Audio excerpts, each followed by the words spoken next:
I'm going to ask 2 questions to each one of you, and then the journalists will come to you. Alison, hello again, after Paris. Hello. How are you guys doing? How are you doing after Paris? I'm doing great. Having some fun in Monaco, just chilling a little bit, practicing. The weather's been nice, so I'm having fun. Je lui demandais, parce qu'il me demandait comment on allait, je lui demandais, mais toi surtout, comment ça va après Paris? Il me dit, ça va, le temps est bien, on est bien, c'est parfait. You won in Paris, maybe not the time you wanted at first, but it's a win and it's always good for confidence, right? Yes, of course. Like, as me and my coach were talking about, like, we're gonna have 3 competitions: Paris, Monaco, and London. And you're thinking more about like winning, just get faster and do like everything that you need to do in the race. We were like really worried about the time. Of course, we want to run fast. Like, we want to run 46 all the time, but like you need to be smart as well. It was a long trip. You're feeling a bit like more tired than usual, so we just took a smart step and like have a nice and clean win to just like be able to come here today and run fast tomorrow and run faster. Donc la question c'était, tu as gagné à Paris, peut-être pas avec le temps que tu espérais, mais c'est une victoire, ce qui est important pour la confiance. Et il disait oui, tout à fait. Avec mon coach, on a décidé de faire Paris, Monaco et Londres. Et on a essayé, il faut aussi être raisonnable. Le voyage a été un petit peu long, il y avait un petit peu de fatigue. Donc j'espère évidemment faire mieux demain. I'm going to ask, the last question will be for the 3 of you. So I'm going to go to Rai. Rai, hello. When I looked up on your statistics, I saw that most of your races were in the United States. You don't come to Europe to run very often, except for the championships, obviously. Why did you decide to come to Monaco this year? Is it because of the level of the race, or is it part of your agenda before the Olympic Games? I look at it as a little dress rehearsal before the big dance. I mean, whatever happens here doesn't really matter. I mean, it does matter in some sense, I guess, but the main goal is the Olympics. And to the comment about not racing in Europe is just a long way, you know, and it's the time change is different, and it factored into the decision making. But we'd already committed to coming here with my coaches early in the season, no matter what happened in Eugene. So it's nice to come. It's a beautiful track, beautiful country. And you can't be mad at being in the south of France and racing with these guys right here. Ma question c'était, quand on regarde un petit peu tes courses, on se rend compte que tu ne cours pas très souvent en Europe, mis à part évidemment quand les championnats se passent en Europe. Qu'est-ce qui a fait que tu as décidé de venir courir ici? Alors il nous a expliqué qu'il voit ça comme une répétition générale avant évidemment les JO, mais il nuance un peu en disant attention, ce qui se passera demain soir ne présagera pas de ce qui se passera pour les JO. Il dit que bon, lui, il y a quand même un voyage qui est assez long aussi pour lui. Il me disait tout à l'heure qu'il repart ensuite à Los Angeles. Il s'était engagé à venir et donc on ne peut pas se plaindre de toute façon de courir devant ces très grands compétiteurs, et puis on ne peut pas se plaindre de toute façon d'être dans le sud de la France. Karsten, you are already an Olympic champion. So you've already experienced what it's like to get prepared for the Olympics. Can you explain to us how you prepared for your 3rd Olympics? Yes, of course. I think for all my Olympic Games, the preparation has more or less been the same. I was just talking to the guys coming up here about how it is mostly about being consistent, getting to do the training, and it's always a bad idea trying to do some magic stuff in a big year, because you know that will also can create some difficulties.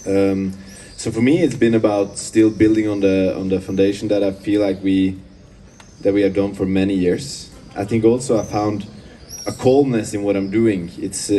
I've ticked off a lot of the boxes. It feels very good. I'm very confident about it. I think like every time I go into a championship, I know that we've done everything that we could. And that's what it's all about. When you're standing on the starting line, you want to feel like you deserve this the most. And if you do that, you have a very good starting point. And of course, there are probably 8 other guys that feel the same way.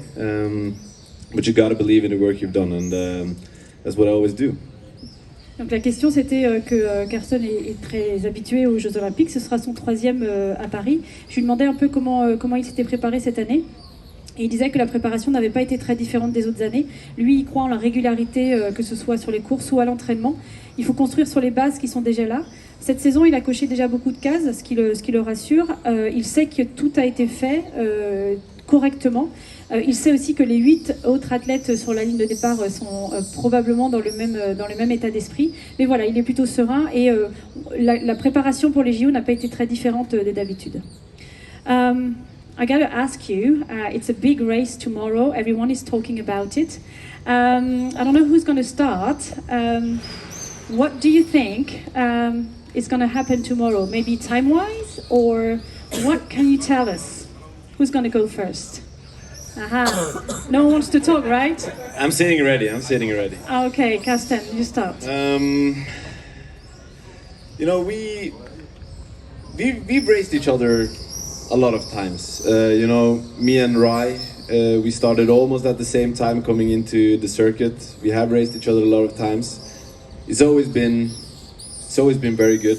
I think we brought the event to a new level. Dos Santos also came in already 2019. I remember in Doha, people saying he was going to be crazy good, and 2 years later he's there on the podium in Tokyo. And it's been a crazy journey, and I think also to have people to race against that always keep you on your toes.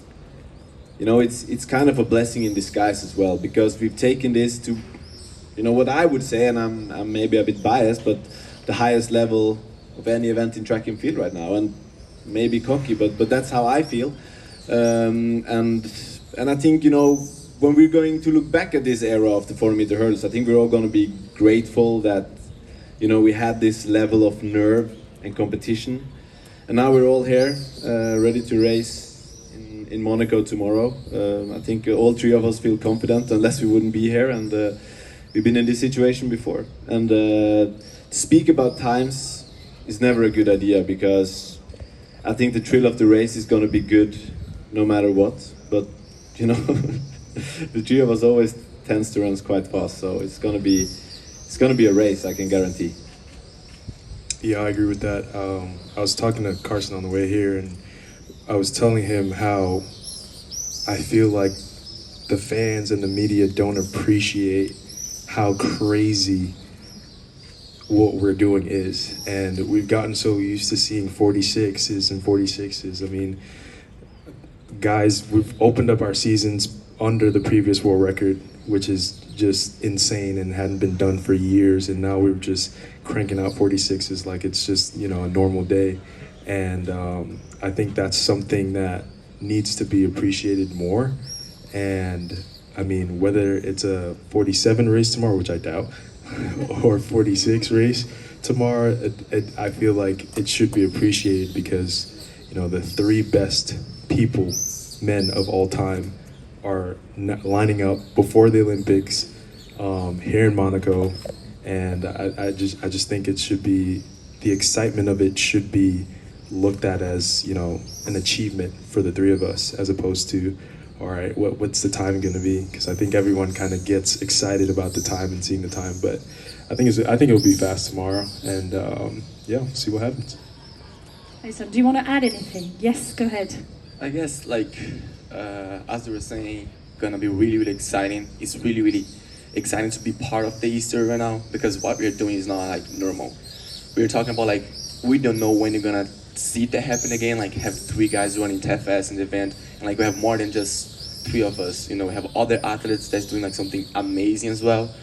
So I guess like tomorrow gonna be a day to enjoy and to watch it and just really appreciate it, because as Ryan was saying, I don't think gonna be like a 47 race, but we don't talk about time, just like we like to go out there and run, but it's just like exciting, you know, just thinking that like you guys have opportunity to watch the three fastest men, like not for the year, but the whole lifetime, the whole Easter running against tomorrow, you know.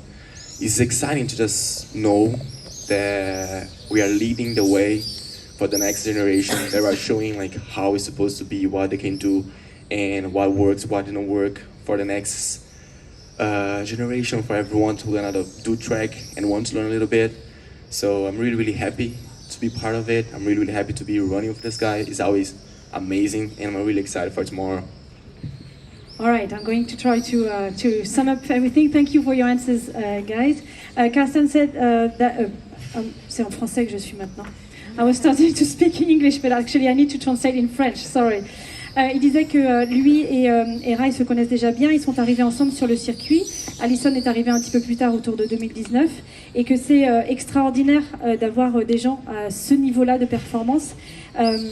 Karsten, lui, pense qu'on est sur l'événement, l'épreuve d'athlétisme qui a le plus haut niveau actuellement. Et il faut être reconnaissant de ce niveau et de ce niveau de performance. Et Rai, il est d'accord avec Karsten. Il dit, il pense que les fans et les médias ne se rendent pas compte du niveau. Ils ont tous commencé leur saison en dessous du précédent record du monde, ce qui est extraordinaire. Il faut apprécier aussi, il faut se profiter du niveau et le voir aussi comme un aboutissement. Ce qu'on fait n'est pas normal, le niveau est incroyable. Et ça c'est Alison qui le dit. Il faut juste profiter de la course et se dire que là, sous les yeux, on va avoir les 3 meilleurs performeurs tout temps sur la discipline, ce qui est incroyable. Thank you. Any questions? There will be a lot of questions. Okay, questions? Bonjour, je vais poser ma question en français. Est-ce qu'ils, tous les trois, repensent souvent à la finale de Tokyo? Est-ce qu'ils ont l'impression d'être dans un état de forme proche de celui d'il y a 3 ans? Et est-ce qu'ils ont aussi eu l'impression de participer à l'une des plus belles courses de l'histoire de l'athlète, toutes épreuves confondues? So the question is for the 3 of you, do you sometimes or do you often think of the final in Tokyo? Do you feel like you are in the same kind of shape as you were in Tokyo? And do you think of the fact that you were in one of the greatest races in history, all events considered? Not really. I mean, it feels like it was yesterday, but then again, it was so long ago. And in terms of being in the same shape, I feel like, I mean, speaking for myself, I feel like I'm in better shape going in. I think last Olympic cycle I was going in 46.8, and this year I'm at 46.4, so feeling pretty good.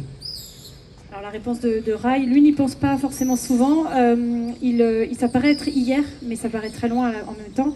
En ce qui concerne son état de forme, il dit qu'il est mieux qu'à Tokyo. À l'époque, il courait plutôt aux alentours de 46.8. Et là, il est à 46.4, donc il se sent meilleur. Alison, you wanted to... Yes, like I have the feeling that like I'm way better than I was in 2021. I run faster in 2022, but I'm feeling better than 22 already, so it's exciting to just be able to compare yourself with like the previous season, the previous race, and you know like how fast you can be, like how better you can be in the track. So I can tell that like I'm in a better shape. I'm excited about like the shape that I am to go to the Olympic Games. Alors il répond qu'il se sent aussi lui mieux qu'en 2021. Lui trouve ça toujours très intéressant, assez super de pouvoir comparer aux années précédentes. Il se sent mieux que les années précédentes, donc normalement ça devrait être une très très belle année. I won't lie, I think about the race sometimes. I do. It's a special moment, of course. And when it comes to how I prepared for that race, you know, up against what I'm doing this year, it's somehow quite similar. I think all of us is having, you know, all thoughts set on going to the Paris Olympics. That is where the focus is. Everybody wants to be at their best there.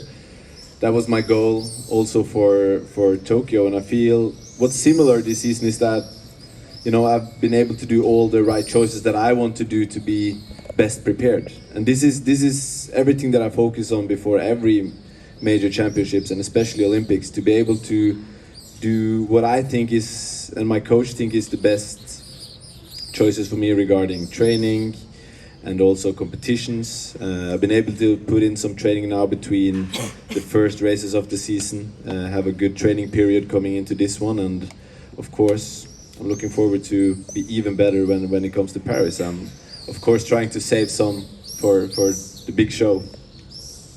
Alors Karsten nous répond que lui, oui, il y pense régulièrement. C'était un moment tout à fait particulier pour cette saison. Il a l'impression d'être un peu dans le même type de saison que celle de Tokyo. Il est très concentré sur Paris. Il sent qu'il a pu faire les bons choix, ceux qu'il pensait être les meilleurs avec son équipe. Il a eu des très très bonnes sessions d'entraînement, des très bons blocs d'entraînement ces derniers temps. Donc voilà, il se sent très bien et il pense quand même à en garder un petit peu sous le pied pour la grande finale de Paris.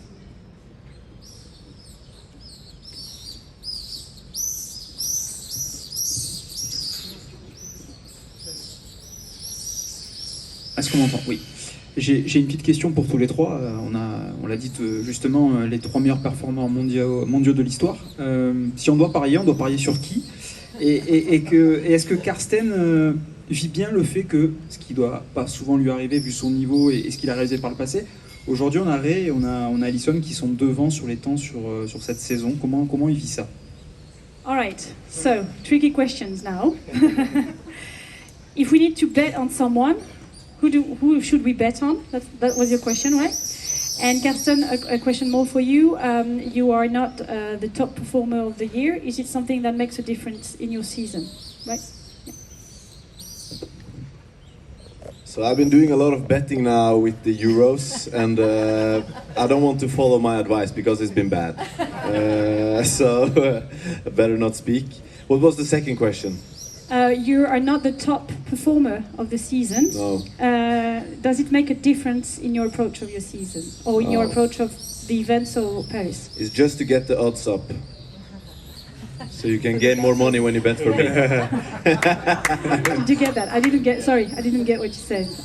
I'm running bad so I can get my odds up, oui, so there's okay. more money to earn when we come to the Il fait Olympics. exprès de mal courir, comme ça c'est sur lui qu'il y aura le plus d'argent. C'est lui qui rapportera les plus gros So if you want to place my ticket, we have a deal. Yeah. Donc voilà, si tu paries sur moi, va falloir que vous mettiez d'accord sur le partage de l'argent. Il disait aussi que I got distracted. It was a joke at the beginning. Il dit qu'il a beaucoup parié sur la Coupe d'Europe de football et que c'est pas une bonne chose de le suivre. I'm not a betting man, but there's some casinos across the way that way. So I'll go tomorrow. Yeah, I'll put $500,000 on black. Alors lui, oh my God. Now the translation is tricky. Alors il est pas très bon pour les paris. What did you say? You Some would go black. casinos back that way. Yes. Okay. Monte Carlo. S'il va au casino, il pariera sur le noir. Yeah, $500,000 on black. In Brazil, you are not allowed to bet. If you're not allowed to bet, so I could help you guys with advice, but Voilà, au right Brésil, now, I don't want a problem with my country, you know. Voilà, au Brésil, il n'y a pas le droit de parier, il veut pas avoir de problème au retour, donc il ne répondra pas à cette question. Mais il vit en Floride, donc normalement il a le droit de répondre. C'est Brésilien. No, my country. Mais son pays, c'est le Brésil. A question for Rai. Sometimes we see American athletes need a little time in Europe after a long journey to be at the real best. When did you arrive in Europe and how ready do you feel? I got here on Tuesday, I think. Yeah, Tuesday. I mean, I'll be a little remiss if I didn't admit that the time difference is a bit difficult. I get up at 5 every morning, and I try to stay awake until 12. So it's been tough, you know, and I think that's part of the reason why we're so reluctant to come this far. I think it's a little different if you live on the East Coast and you're flying to London, but living in California, in Los Angeles, it's 12, sometimes 13 hours both ways. So it takes some time to adjust. And you may feel good the first 2 days, and by day 5, it's like, all right, I'm just absolutely just cooked. But I feel good. I mean, like I'm not really feeling the jet lag as much as I used to in previous years. And like I was telling our great host here, it's like you sleep when you're tired. And the good thing about this meet, it's at 8 o'clock tomorrow. So I have some time to sleep before I go race, so I'll be good. Alors, la question était sur le décalage horaire, justement, quand est-ce qu'il est arrivé en France et est-ce que c'était quelque chose qui pouvait lui poser un petit peu problème. Il explique qu'il est arrivé mardi. Ce serait mentir de dire que le décalage horaire n'est pas un petit peu difficile. En général, on se sent très très bien les 2 premiers jours et puis arrivé le 5e jour, on sent la fatigue vous tomber dessus. Il est moins dérangé par le décalage horaire qu'il y a quelques temps, on en parlait. Il dit que voilà, c'est encore un petit peu là. on dort quand on le peut, quand on a besoin de dormir. Et il disait que de toute façon, la course demain est à 8 heures. Donc ça lui laisse le temps de gérer sa fatigue sur la journée. Hi, I have a question for all three of you, if I may. So you guys are running the 4 hurdles, and needless to say, there are 10 barriers before you guys reach the finish line. Is there one hurdle for each one of you that you enjoy the most? And is there one hurdle that you enjoy the least? I guess what I'm trying to say is... Hurdle 10, get me home. Which of the 10 barriers is critical for you guys to complete a successful race? All of them. All 10. 1, 2, 3, 4, 5, 6, 7, 8, 9, 10. All 10.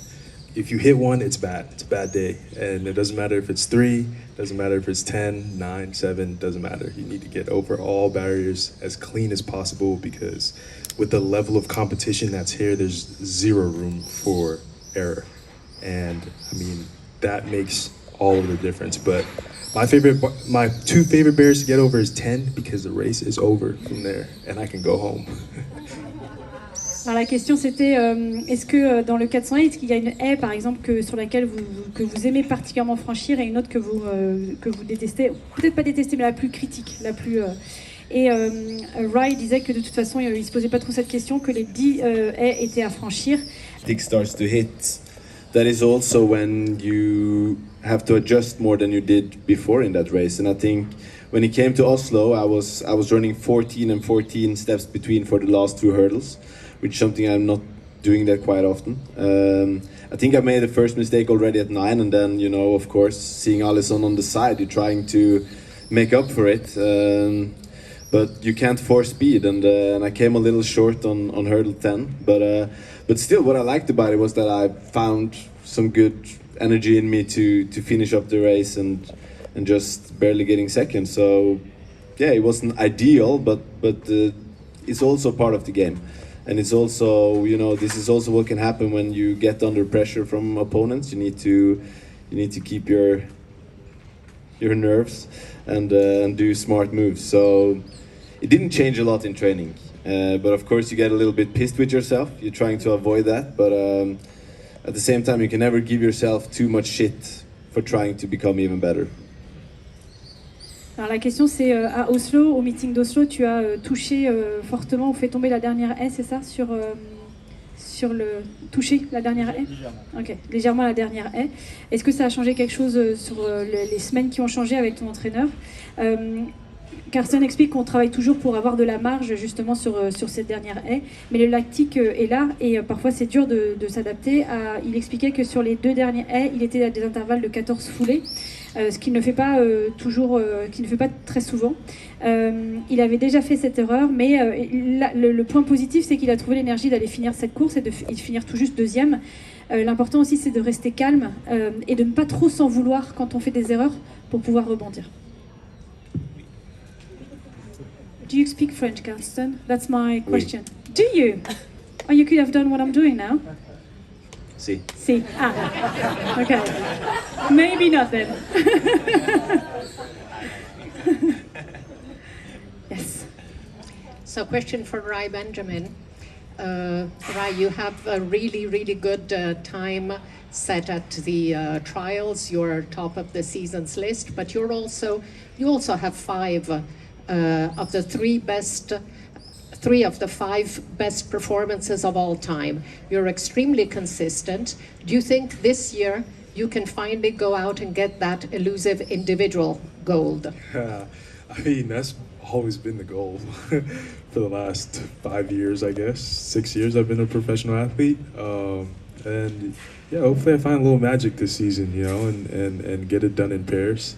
But yeah, that's always the goal, and I think for me, unfortunately, I've had things happen in season these past couple of years that have, you know, prevented me from really training how I wanted to and taking trips to Munich to get all that stuff fixed, and it's just been a really frustrating, say, 4 years. 21, I was fine. I lost. I'll admit that. And every other year after that, it's just been a struggle. So, you know, it feels good having the world-leading time, but I know that, you know, there's more to be done. And if it's not here at this meet, then it's the next meet, and it doesn't matter. I think at the end of the day, I still have to get up, I still got to go to practice, and there's always next year. So, yeah, I mean, hopefully this will be a perfect year to get it done, but yeah, we'll see. Trying not to put any pressure on myself, so just have fun and just do what I do. La question c'était, parmi les 5 meilleurs temps de la saison, tu en détiens 3. Est-ce que tu penses que cette année est ton année pour aller chercher l'or à Paris? Il répond que ça a toujours été le but. Depuis quelques années, il a eu pas mal d'empêchements, de petites choses qui lui sont arrivées, qui lui ont empêché de s'exprimer pleinement dans ses courses. Alors oui, cette année, il a la meilleure perf, et oui, bien sûr, le but sera d'aller chercher la médaille d'or, mais il ne faut pas se mettre trop de pression. L'important, c'est aussi de prendre du plaisir.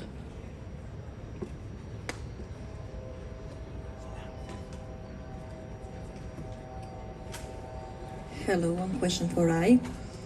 How do you balance the schedule of the Diamond League with your training and recovery to maintain peak performance throughout the season? That's a great question. I don't really, especially in important years like this year, and I think for me, I'm a bit behind the curve in terms of obviously an individual medal, an individual gold medal.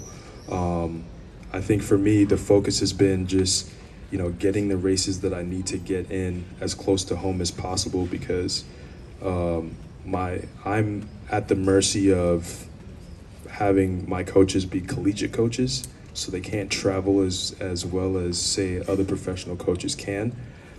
So I'm limited in that area of being able to move around. I think Alison he could be in Florida, he could be in California. Karsten, his coach, you guys can go to Tenerife, you guys can go wherever you want, but I have to stay in California. And I think because of that, and the proximity of Europe to Los Angeles, California, it doesn't make sense. It doesn't make an awful lot of sense to come here for 3-4 days to get one meet just to go back, because that interrupts training. I have to acclimate, and I have to do all, take care of my body as well too. I think people underestimate sitting on a plane for 13 hours. It's crazy. So it's just one of those things where you just have to be smart, and you have to do things that it looks like I'm dodging, because I feel like that's kind of been the talk for the past couple of years, that I dodge these guys and I pull out of races and all that stuff. But I mean, it's one of those things where I have to do what's best for me and what's going to put me in the best situation to run fast, and that's staying at home, staying close to home. And I think people also underestimate the size of the United States. The equivalent of flying from Norway to here is like me flying from Oregon to probably the Bay Area or Southern California. So it's also a distance thing, as well too. And these guys are on the same time zone. So I think for me, it's just doing what's best for me, finding good races at home, whether it's LA Grand Prix, any local meets that I can find, and going to those things and trying to put forth my best foot and run fast. So that's just kind of been my focus. Donc la question c'était quel est ton regard sur les dates de la Diamond League. Il sait qu'au niveau des médailles, etc., il est un petit peu derrière ses gars, mais il explique que lui, il ne peut pas voyager autant que eux. Son coach ne peut pas le suivre partout. Il doit plutôt privilégier le fait de rester en Californie. Et il dit aussi que ce n'est pas forcément logique de voyager autant, si loin pour une seule course. Et que quand il voyage comme ça, il doit évidemment faire très attention à son corps. On sous-estime les effets, par exemple, de rester 13 heures assis dans un avion. Il sait que parfois, certaines personnes se posent des questions sur le fait qu'il se soit retiré de la compétition déjà, je crois que c'était l'année dernière ou l'année d'avant. Mais c'est beaucoup, au niveau logistique, au niveau de son corps, c'est beaucoup d'effets pour lui. Et aussi, les gens ne se rendent pas compte de la taille des États-Unis. C'est-à-dire que voyager aux États-Unis, c'est passer par exemple sur un décalage horaire de 3 heures, alors qu'en voyageant en Europe, on peut voyager facilement d'une compétition à l'autre sans changer de faisceau horaire. Donc voilà, donc tout ça explique aussi pour lui que c'est compliqué de venir jusqu'ici.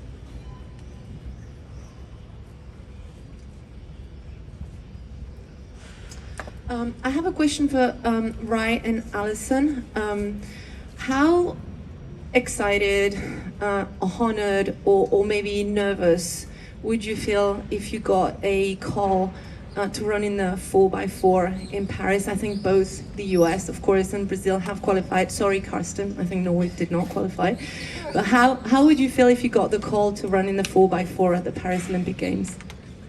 Actually, like, I'm running the 4x4. Like, we are planning everything to just make it possible, make it happen. And I'm really excited about that because it's gonna be like the first time they're gonna be able to do like a 4x4 in a major championship, because the team did really, really good. They were relays, like they qualified, they are on Paris. So everyone's happy, everyone's excited, and like I'm really, really happy and look forward for that, because every single time I went to the major championship, like I'll run the 4 hurdles and that's it, I'm done. I have to watch everyone run the relay, have some fun. And I think like in the relay, you enjoy the moment in a different way, you know. Of course, like I'm not putting any pressure in the hurdles, but in the relay, just like you're having fun with your friends, you know. It's just not, you're not running like just for you, you're not running just like on your lane. You have like other people as well. So I'm really looking forward for the first time to experience that in a major championship. I've gotten a call a lot, so I'm used to it, and I think it's really special to get the opportunity to run for your country, and especially on a team like the U.S. team, where you know there's no guaranteed spots and everyone has to earn their position on the relay. And I've been honored to be asked to run anchor and really secure the win for the team, which is a huge honor, and it's a lot of pressure sometimes knowing that you're going to be anchor. But I get the call in Paris, which I should get the call. I'll be on the relay, so it's not anything new to me. It'll be fun. We have, you know, some great guys, and we have also Quincy Wilson, who's 16, and he's going to be running. So it'll be nice to just bring him through the ranks and really have him experience what it's like to be on a top class 4x4. So it'll be a lot of fun, and I look forward to it. So August 10th. Alors il disait que la question c'était comment réagiriez-vous si on vous demandait de courir le 4x400. Alors Alison, il dit que lui il sait déjà qu'il va le courir, il sera sur le 4x400 à Paris. Ça lui fait très plaisir d'être dans l'équipe parce que l'équipe a fait beaucoup d'efforts pour se qualifier. D'habitude, il ne peut pas courir sur les championnats internationaux. Il explique que pour lui, c'est une joie très différente. On court pour et avec les amis. Donc c'est tout à fait particulier de pouvoir goûter à cette joie.